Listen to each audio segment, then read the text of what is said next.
New Orleans running back Mark Ingram will be available when the Saints play the Atlanta Falcons on Thursday night. Ingram missed practice on Tuesday and Wednesday because of a toe injury, and the Saints had the former Alabama All-American listed as questionable on their injury report for the NFC South rivalry game. But Ingram is not among the 7 players designated as inactive by New Orleans for Thursday night's game. Each NFL team has 53 players on its active roster, but only 46 can play in a game. 90 minutes before kickoff, a team must designate the 7 players who won't suit up. Ingram's availability means the Zoom portion of the Saints' boom and zoom running back combo won't have to go it alone against the Falcons. New Orleans fans have been trying to settle on a nickname for Ingram and rookie Alvin Kamara as their productive play helped propel the Saints to a 93 record. "I think there's one like boom and zoom. I like that one," Ingram told reporters this week. "You see them all over the place. There was one boom and zoom, and I think there was a smash and dash. But I think the boom and zoom is my favorite one so far. It's kind of unique, and I haven't really heard of that before. That's been my favorite one so far. There have been a lot that I've seen in my mentions.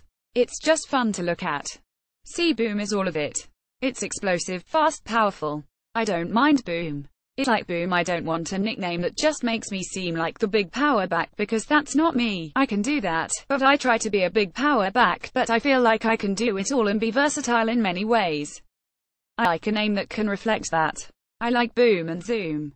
Since the Saints traded running back Adrian Peterson to the Arizona Cardinals on October 10, New Orleans has a 71 record fueled by boom and zoom. Ingram has run for 922 yards and 9 touchdowns on 180 carries and caught 42 passes for 255 yards. Kamara has run for 606 yards and 7 touchdowns on 86 carries and caught 60 passes for 614 yards and 4 TDs. Ingram and Kamara are on pace to become the second running backs on the same team to gain at least 1,400 yards from scrimmage apiece. They would join Ernest Biner and Kevin Mack of the 1985 Cleveland Browns. They're already the first RB teammates to have at least 100 scrimmage yards apiece in 4 consecutive games since Roger Craig and Wendell Tyler of the San Francisco 49ers in 1985.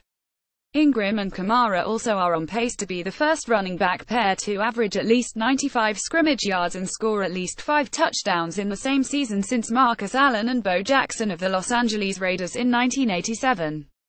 Ingram's next touchdown will make New Orleans the first team with 2 running backs with at least 1,000 scrimmage yards and 10 TDs in the same season since the 1998 Cincinnati Bengals, who had James Brooks and Ickey Woods.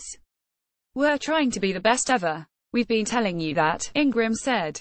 "We go hand in hand. If I'm punishing them, hitting it downhill, hitting them in the mouth, and he comes in and he goes around the edge and HES breaking tackles and making people miss, scoring touchdowns, man, we both benefit."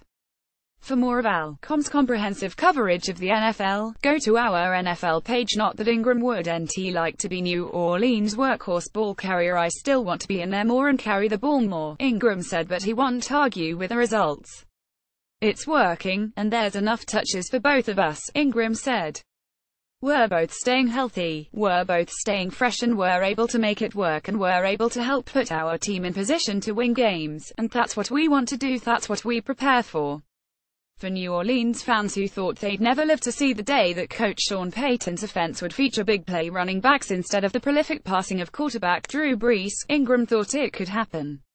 "I felt like it was a possibility if we ran the ball," Ingram said. "I just know the offense is wide open and it puts us in primary position to make plays. I felt like it was possible, especially for 1, maybe not 2. But it's just crazy how it's happening this year." The Saints and Falcons kick off at 7:25 p.m.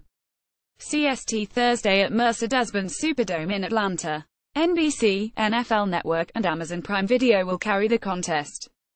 New Orleans would open a 3-game lead on the defending NFC South champion with 3 games to play by winning on Thursday night. A New Orleans loss, though, would put the Falcons right back in the division race. The Saints play the New York Jets and Atlanta plays the Tampa Bay Buccaneers next week, then New Orleans will host the Falcons on deck 24 in the next to last weekend of the regular season. Mark Nabinet is a sports reporter for Alabama Media Group. Follow him on Twitter at imark1.